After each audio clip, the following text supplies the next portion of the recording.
military aviation, one aircraft rules supreme. Built to put American pilots back in charge of the skies, it is the ultimate air fighter, able to climb to the height of Mount Everest in just 60 seconds. Oh, the F-15 is an absolute dream to fly. It was so exhilarating and so sexy and just incredible. It proved its value in both Desert Storm and Operation Iraqi Freedom, flying thousands of successful missions against Saddam Hussein's forces. This jet was at the front of the strike force, its role to sweep enemy aircraft out of the skies. I thought it was absolutely magnificent.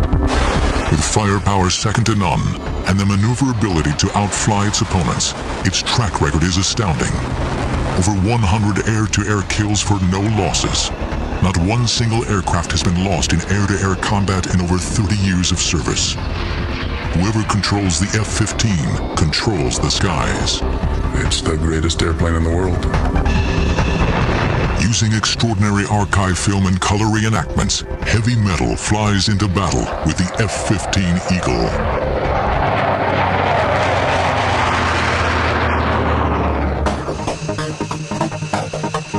January 16, 1991, Operation Desert Storm. American air attacks in Iraq are poised to begin. Flying at the front of a great wave of coalition aircraft are 20 F-15 fighters. Over 40 miles into Iraq, their radar picks up enemy contacts. Captain John Kelk leads the flight of F-15s. He is the first to hear the radar warning tone in his headset. Enemy fighters are targeting his plane. Got someone locked, interrogate, bandit. Kelk is not sure the aircraft ahead are hostile, but as the jets close in at over 1,400 miles per hour, the F-15 pilot must decide, should he shoot to kill? His radar shows a fighter flying aggressively towards him, so he prepares for combat. Closing his eyes to protect his vision from the anticipated explosion, he slams the pickle button on his stick, launching an air-to-air missile. Seconds later, an orange explosion lights up the night sky. Kelk has become the first American to score an air-to-air kill in the F-15. 30 years of planning have finally paid off. But the F-15 story begins decades earlier, deep in the Cold War years. In 1951, the Korean War is raging. American F-86 Sabre pilots fight pitched battles with Russian MiGs. These American pilots first learned their dogfighting skills during the dark days of World War II. In Korea, they achieve an alleged kill ratio of 10 to 1 against the Soviets.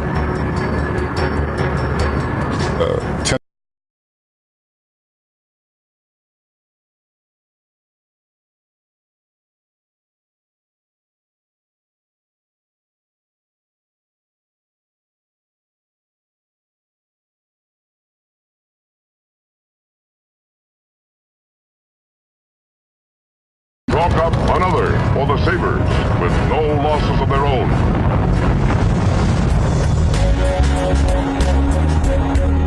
By the Vietnam War, U.S. Air Force fighter pilots are flying F-4 Phantoms against a new generation of Soviet-built MiGs. USAF planners decide the new aircraft should fight at great distances using guided missiles. They believe the age of the dogfight is over. But missiles don't always find their targets. In fact, only 14% of the first AIM-7 missiles ever hit anything.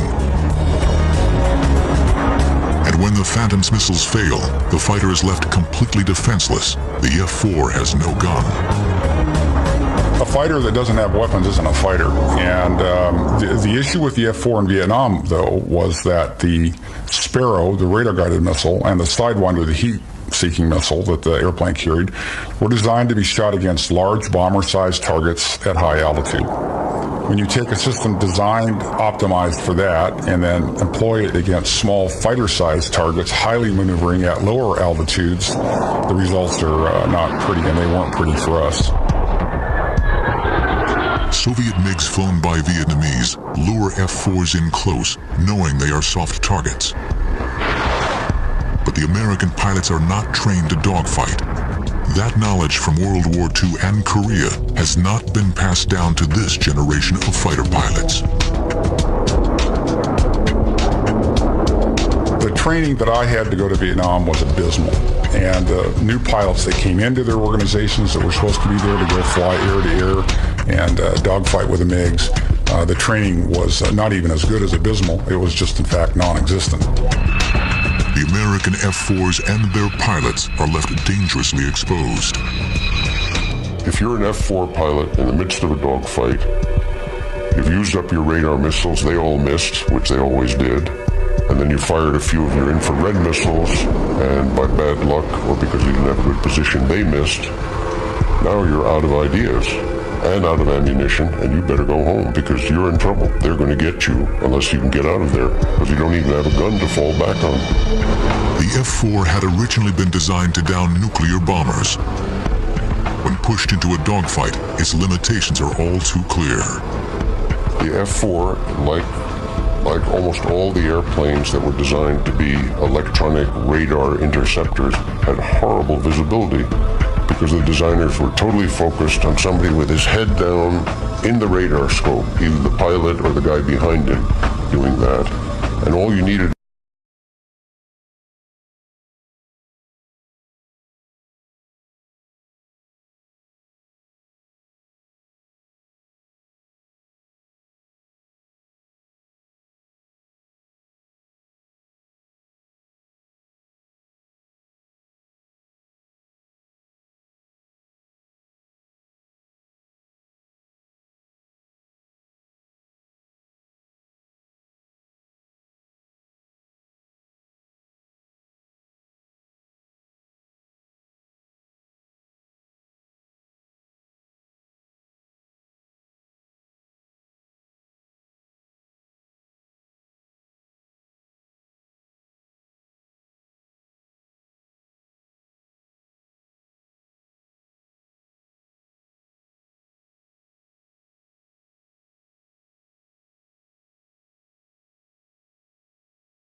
Unexpected developments in Russia suggest they are losing the race.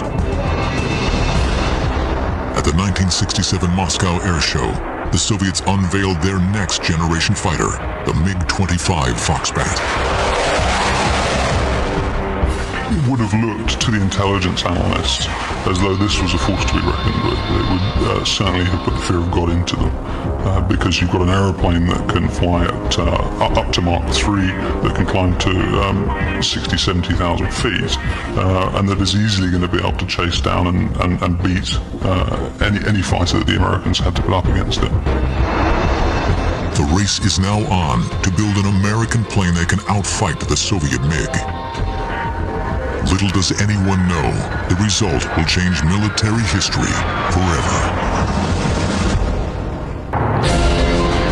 After losing the aviation advantage to the Soviet MiG-25, American aircraft designers go back to the drawing board. Planners must recruit somebody who really understands fighter planes. They need a guy with hands-on experience of aerial combat, matched with great technical insight. Eventually, they find their man. He has honed his combat skills in Korea, but made his name developing air-to-air tactics at Nellis Fighter Weapons School. His name, Major John Boyd. At that time he was known as the Mad Major. He was a guy who was totally focused on air-to-air combat, had dedicated his whole life to first whipping every other fighter pilot in the Air Force and the other services, and secondly developing theories on how to do that. Brilliant new theories that changed the way every Air Force in the world flies. Major Boyd is asked to evaluate the existing Fighter X proposals. The early plans will eventually become the new Air Force fighter. They brought this uncouth genius to the Pentagon, said, here's what we have for a design, give us your evaluation. And John said, well, I don't know much about airplane design. He said, but I could screw up and do better than this. Boyd realizes that without a completely fresh start, the Air Force could end up with yet another underperforming plane, like the F-4. Maneuverability must top the list of design specifications. Boyd needs to get his hands on the most powerful computers of the day. The Air Force has rare mainframe machines, but bureaucrats deny him access. Always inventive, Boyd manages to log unofficial time, working after hours. But the Mad Major's erratic behavior makes him enemies inside the Pentagon. One hostile colonel accuses him of stealing $1 million worth of Air Force computer time. To some senior officers, John Boyd would always be a dangerous maverick. In the end, even though John caused these upheavals and had unending complaints from every area of the bureaucracy about his behavior and what he was forcing him to do, in the end, the chief of staff always supported him. And he actually arrived at quite a brilliant design.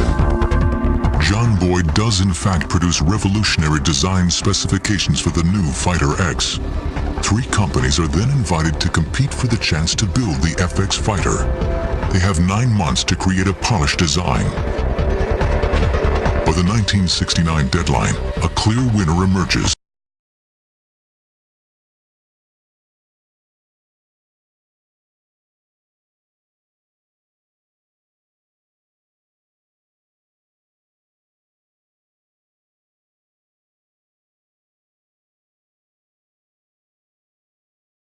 Out of the St. Louis factory. The following day, the Eagle takes its first flight. It is immediately clear that this airplane breaks the mold. The F-15's climb rate was awesome, but it was also an important part of it being an effective interceptor. From standstill, it could reach a height of 30,000 feet, which is the same height as Everest, in a little over 60 seconds.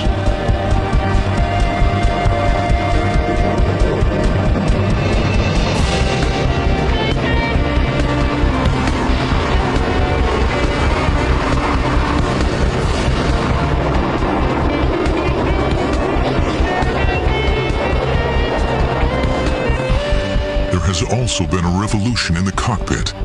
Equipment is designed to free a pilot from distractions.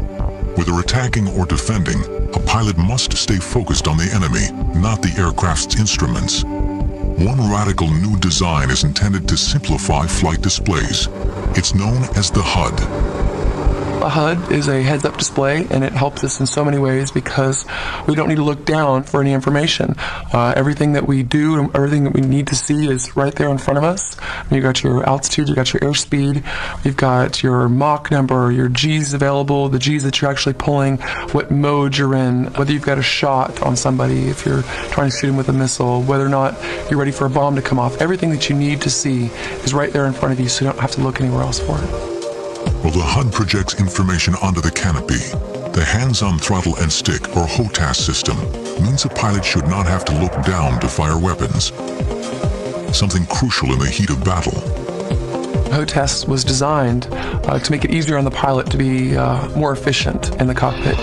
With HOTAS being that quick and easy to change from different modes, it definitely means a matter of whether you kill your bandit now or you get killed.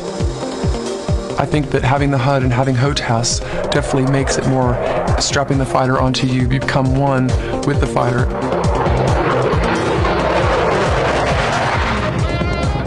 Pilots who had flown earlier fighters are immediately impressed with the F-15. I remember for the first 2 or 3 years that I flew the F-15, having constantly the thought in the cockpit, well, we got this right. Well, we got this right. They were all for different things, and my fellow pilots had the same thoughts. Well, we really fixed this. We really fixed this. Missile technology is also improving rapidly. But even more important is the way these new missiles work together with the F-15's radar. You can have good missiles, but if you can't target them with a good radar that maintains a lock, that provides accurate ranging information and engagement information, then they're not a lot of use. A powerful radar means that air-to-air missiles will be more effective than ever before. If the system works in the heat of battle, it will be the key to the F-15's air supremacy. The the Eagle's radar will locate and destroy enemy aircraft.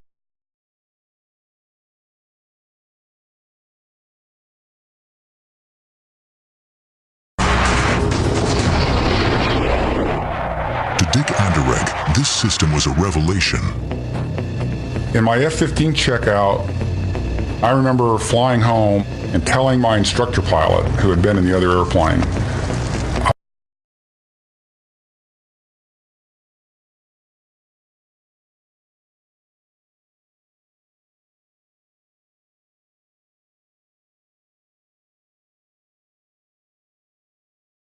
right now after 7 flights in the F-15.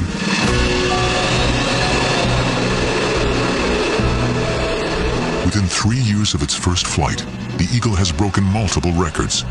It takes back all 8 time-to-climb records from the MiG-25, the very fighter it had initially been designed to beat. With performance levels like these, other countries are quick to express interest in acquiring F-15s. Israel is the first foreign power allowed to buy it, and the experience of one Israeli pilot soon proves how durable the F-15 can be. Captain Zvi Nadavi experiences a pilot's worst nightmare when a training exercise goes horribly wrong. He is flying a simulated airfield defense mission and is tasked with intercepting hostile aircraft when disaster strikes. I saw what in hindsight was the number 3, which is the leader of the rear pair, and he was upside down, and I was at around 14,000 feet, and I shot a missile. Even though he was upside down, he continued to go up, and I was like this, so it was stomach to wing. We couldn't see each other.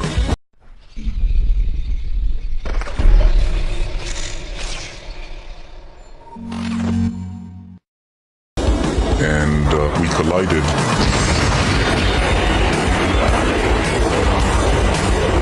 Big commotion, big bang. The A4 basically fireballed immediately. And I found myself with maybe 30 degrees nose down attitude, and the aircraft was spinning. Right after the crash, I told my navigator, prepare to eject, we're going to eject.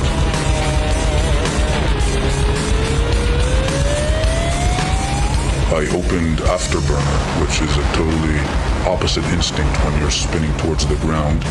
Then the roll slowly stopped, and slowly I was able to bring the nose back up. I told my wingman to come close and to inspect me. There was a huge spray of fuel that was being drawn out of the wing, and it basically camouflaged what was going on there. Nadavi survives the mid-air collision. He is 10 miles out from the nearest airfield and hopes to still land safely. But the pilot cannot see what has happened behind the spray of leaking fuel.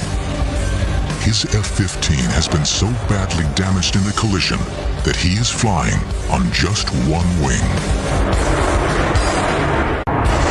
After a devastating mid-air collision, Captain Zvi Nadavi finds himself flying a seriously damaged F-15. Somehow, he is able to regain control over his aircraft and attempt a landing. I approached the airfield. I crossed the threshold where usually in an F-15 you cross at 130 knots. I crossed at anywhere between 250 to 260 knots. Was landing at approximately twice the normal landing speed. I put the tail hook down. There was a cable at about a third of the runway, and we went into that cable. But because of the speed, the hook is not built for those speeds, and the hook basically tore off the airplane.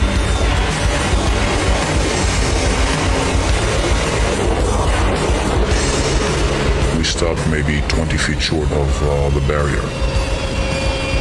As I was running at the last 50 knots, bleeding off, my wingman said, "You're not going to believe what you flew on." And I opened the canopy, and I reached back to shake the hand of the navigator. And as I was reaching back, that was the first time that I looked and I saw that I didn't have a wing on the right-hand side. It's highly likely that if I would have seen it clearly, I would have ejected, because it was obvious you couldn't really fly an airplane like that. I don't think any other aircraft could have taken that amount of damage or that portion of its flight surfaces removed and continued to bring us home safely.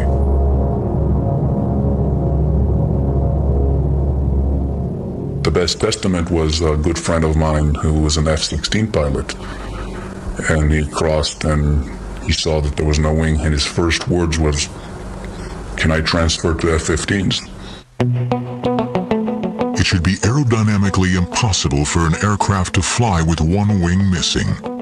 McDonnell Douglas sends a team to investigate the incident.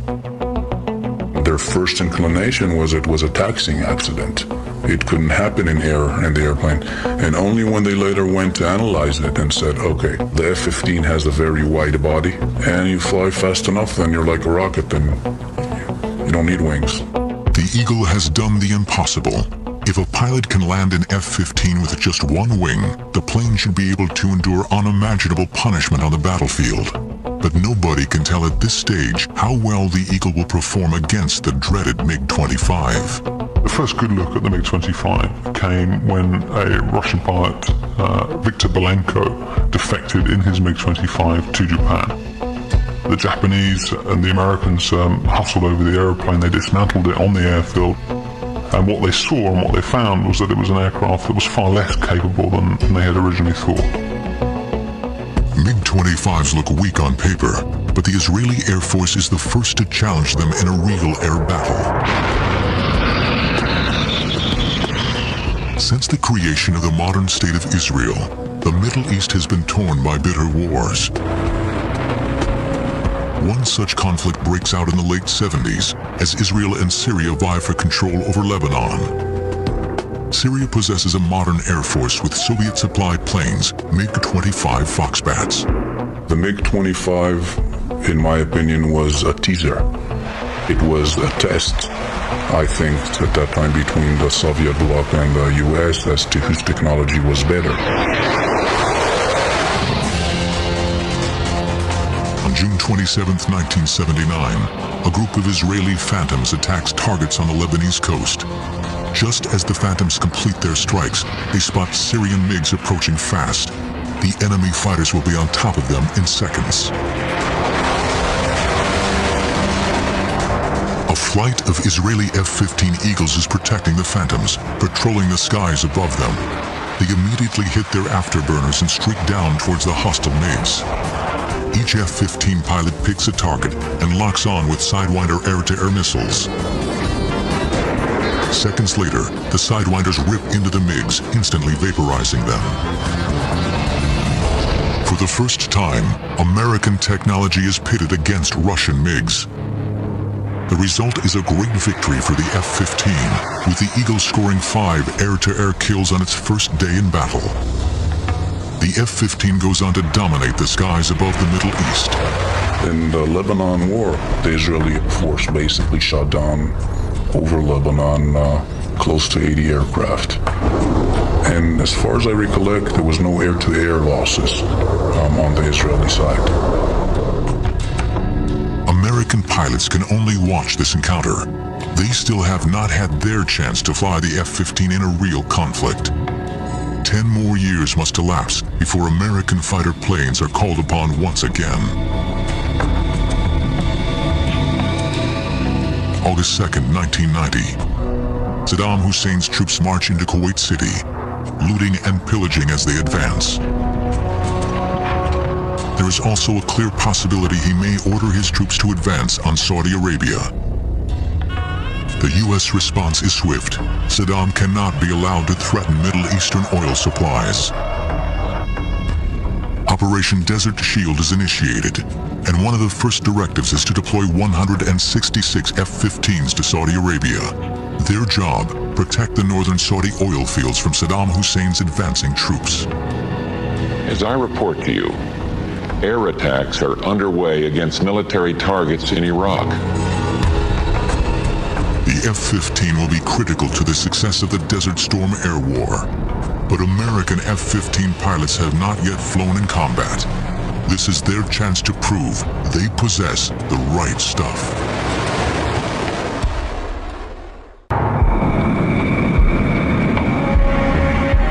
It is 1991, and F-15s are the first planes sent to the Gulf region for Desert Storm. Their job, halt Saddam Hussein's advance and help liberate the people of Kuwait.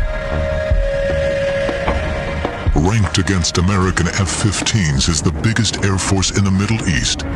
Saddam controls 550 combat aircraft, including MiG-29 Fulcrums, the latest high-tech Russian-built fighters. In this air war, there is no room for error or confusion. TACC, the U.S. Tactical Air Control Center, draws up a 600-page air tasking order. This document is General Chuck Horner's map for the air campaign. It lists every sortie, every target, every munitions to be used, and every supporting aircraft. General Horner, he was the designer of the air war, and he worked there in the TACC. He was there every night for, probably 15, 20 hours a day practically. And he or one of his other generals would come to me sometime and ask me F-15E specific questions. For example, can your airplane hit this target? And they'd show me a satellite photo or a map and a target description, and then I'd give them an answer, yes or no. And most of the time I'd look at it and go, sure, that thing's going to return radar. We've got good coordinates where it is. We can hit it. The goals of the air campaign were first get control of the air, because that enabled all other operations. Then the second goal was to debilitate the Iraqi army so they could not resist our ground forces when they went in to liberate Kuwait. And the third thing we did, which was sort of a side mission, was attack his weapons of mass destruction programs, nuclear, biological, chemical, and the Scud systems that could deliver them. General Horner assigns two primary roles to the F-15. F-15Cs, the pure air-to-air fighters, will ensure air superiority. The F-15Es, their Strike Eagle cousins, will bomb heavily defended, high-value targets. On January 17, 1991, President George Bush Sr. orders a strike against Iraq. Mike Smith was working in the Tactical Control Center. He communicates with the F-15 squadrons, passing on their target information. The first few nights, the big concentration was the fixed Scud sites. We wanted to knock out all the fixed Scud sites in western Iraq. I believe that Israel threatened to use nuclear weapons in retaliation to a Scud attack, say, that carried biological or chemical warhead. And as a result of that, I could see why the immense pressure was put on us about the Scud missiles. A wall of metal. A wave of F-15 fighters is called upon to sanitize Iraqi airspace ahead of the strike force. The Eagles will be kept busy through the night, fighting at the leading edge of the Desert Storm air battle. We went in as part of the first wave of 24 F-15Es to go in and strike targets, and our targets were fixed Scud sites along the western border. Rich Haran's flight speeds towards Iraqi airspace. Before they can cross, a difficult operation must be completed. One of the scariest things was just every feeling. It was very dark, moonless night, and there were a couple people had close calls with just potential mid-airs with the tanker and each other as we're doing this. Careful flying saves the mission from near disaster. But the Eagles still have 200 miles to go before reaching the Scud sites. They now fly very low over the desert and begin targeting long before the Iraqis can even see them. Haran is a weapons systems officer responsible for picking out a missile launch site. We're about 12 miles out from the target, and the conversation is, this isn't so bad. These guys are asleep. And about that time, all hell breaks loose.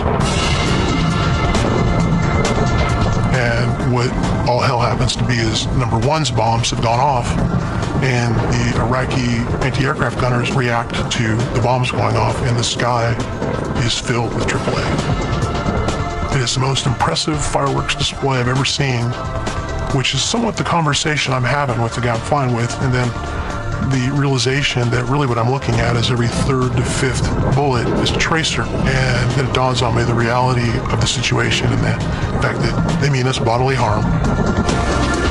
But Horan stays focused on his radar, successfully identifying the Scud launch site. What I saw was fixed light, and as we turned in on the FLIR, our forward infrared scope, you can actually see a tell with a missile on it that our designation is on. We drop our bombs and come off target. As they come off target, a mighty explosion rocks the Scud site. Horan and his pilot now rejoin the other F-15s. All 24 have made it safely through the target area, but they are still deep within Iraqi territory. Suddenly, a new threat appears on Horan's radar. Could this be one of the feared MiG-29s? And you can see it flying parallel, offset by several miles to our string of airplanes, and then you see it, what is obviously him running an intercept on our aircraft. We lock him up to let him, for his radar warning receiver, to let him know that he is being looked at, and sort of point at him, hoping to get a reaction or to potentially employ our AIM-9 missile, and then he essentially turns away. The Iraqi pilot seems reluctant to attack a large flight of F-15s, or is he just waiting for the best opportunity to strike? At night, I never said I'd be looking behind me, but I was practically unstrapped, standing on the back of the seat, looking to see if this guy was going to run an intercept on us. And probably about a minute or so later, there was a gigantic fireball, and which I believe is his aircraft that's actually hit the ground. Lacking the F-15's night flying abilities, the Iraqi pilot probably lost control and flew into the desert. It is a decisive night for the American F-15s. The Strike Eagles fought their way in and destroyed their targets, while the air-to-air F-15 C models bloodied their talons, shooting down 6 Iraqi aircraft. The F-15 pilots scored the first air-to-air kills from an American Eagle with the opening rounds of Desert Storm. Many Iraqi pilots realize they cannot win and attempt to escape with their planes to Iran. It is a short hop to the safety of the Iranian border, but coalition forces are always vigilant. On one patrol, Lieutenant Colonel Thomas Dietz spots several Iraqi aircraft making a break for Iran. We were given a heads up by the AWACS controller that some Iraqi aircraft had taken off from an airfield north of Baghdad. We got within range to shoot at them. We shot before we got into visual range. The initial missiles that we fired were unsuccessful. So we wound up essentially rolling in behind these 4 Iraqi aircraft, about 1.5 miles behind them. Shot them with heat-seeking missiles. This new generation of missiles has a very high accuracy rate, and Dietz is astonished when he sees his shots miss the Iraqi planes. I could see the warheads detonate from the missiles, and then the Iraqi aircraft continued to fly. And I was figuring maybe I was snake bit here, that got into such a position and the missiles didn't seem to work. Well, I probably had temporal distortion, because just a few seconds later, a little flame started trickling out the back of the aircraft on the left, and then flame trickling out the back of the aircraft on the right. And just a few seconds later, huge fireball, followed by the second aircraft doing the same thing. At that point, I was just about to pronounce myself the world's greatest fighter pilot, at least in my own mind, when I thought maybe I ought to look around and see if there are other Iraqi aircraft flying around. And I remember as I started looking to the left, right there, not far from me, within a half mile, was an Iraqi aircraft that had his nose pointed out in front of me, which made me initially think, oh, this guy could shoot me with a gun. Captain Dietz is now dangerously exposed. Could this Iraqi fighter blast him out of the sky? Having shot down one Iraqi fighter, Thomas Dietz then spots another flying straight towards him. He needs to react fast. The enemy might open up with his gun at any second. So in my mind began going over the maneuver I'd have to do to defeat this this thread is when I realized that this was just the front half of an Iraqi aircraft. There was a bunch of flames streaming out the back. The canopy was gone, indicating the pilot had ejected. And I looked over, and there's my wingman behind that aircraft. He had shot that down. This pattern of successful shoot-downs repeats itself throughout the Gulf War. The Iraqi Air Force, I think they were finished in the first 2 or 3 nights. The F-15 was very effective at sweeping them out of the sky. And if they had any airplanes, they weren't flying them. Only 2 F-15s are lost during Desert Storm, a testament to the skill and training of the Eagle pilots. They fly an amazing 2,400 missions and ensure that the Iraqi Air Force is largely confined to the ground. The F-15 definitely proved itself in the Gulf War. I think it had a reputation before the Gulf War of being a force you did not want to reckon with. Coming out of the Gulf War, that reputation was clear in everyone's mind worldwide. Kuwait is liberated and Saddam subdued, but the power struggle in the Gulf region is far from over. The United States Air Force continues to fly over Iraqi airspace on Operations Northern and Southern Watch. For 12 years, they keep a careful eye on Iraq's military activities. Then, suddenly on September 11th, 2001, everything changes.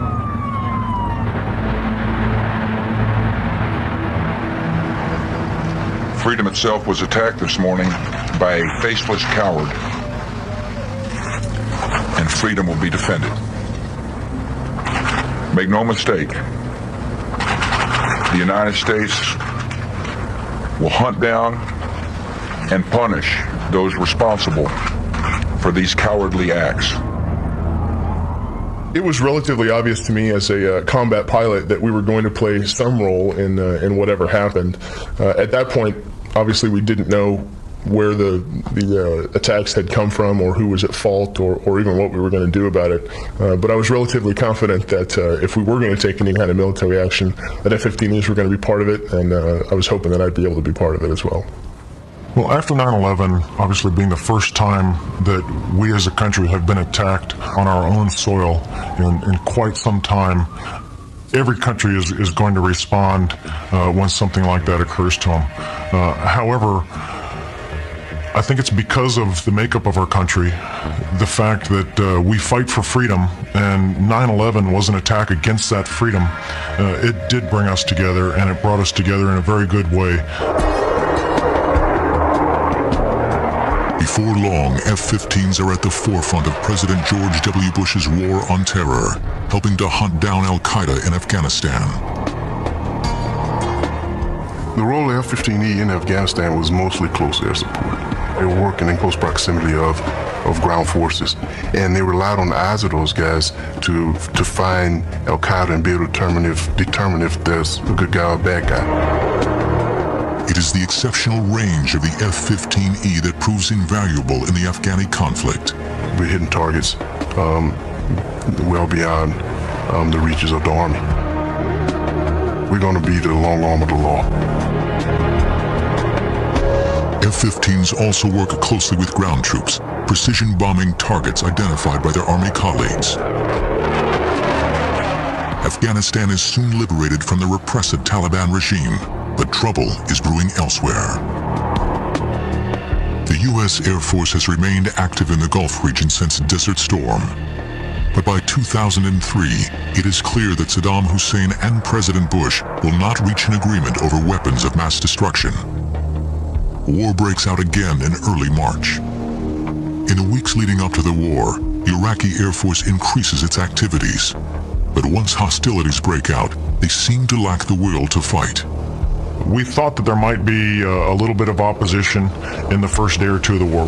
So during the first 3 days of the war, we parked ourselves right off their airfields, just waiting for them to fly, hoping that they might get airborne and being able to take them down, realizing that if they did get airborne, they were going to be dying right off their own airfield because we were right there ready to shoot them down as soon as they took off.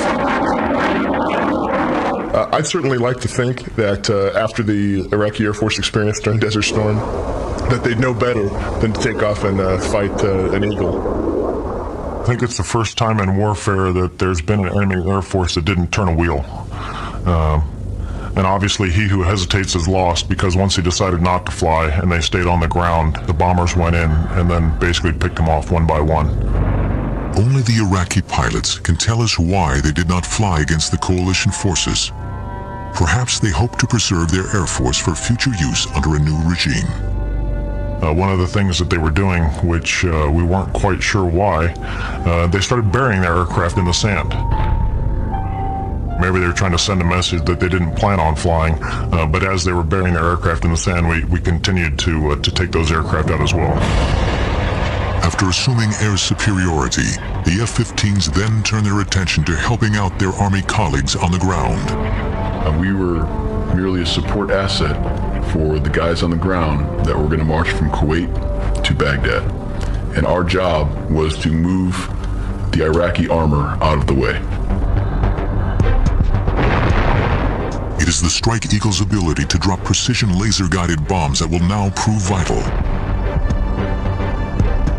We encircled Baghdad on a day-to-day basis, 24 hours a day, and rained GBU-12s, for the most part, onto tanks, armor personnel carriers, and even a couple of their airborne assets when we could find them, and effectively made it easy, hopefully, for our Army bros on the ground to march into Baghdad. This high-tech combination of air and ground forces proves deadly. American troops reached the outskirts of Baghdad just 14 days after the start of the war.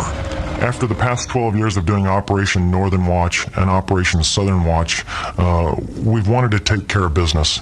And while this was not an excuse to go in and liberate a country, Saddam was a truly evil man, and what he did to that country, he did need to be taken out of the equation. So I'm glad that we had the tools and the leadership to make that happen. The F-15 played a major part in the defeat of Saddam, but in an unstable world, new conflicts could soon break out. American F-15s are ready to deploy anywhere in the world at a moment's notice.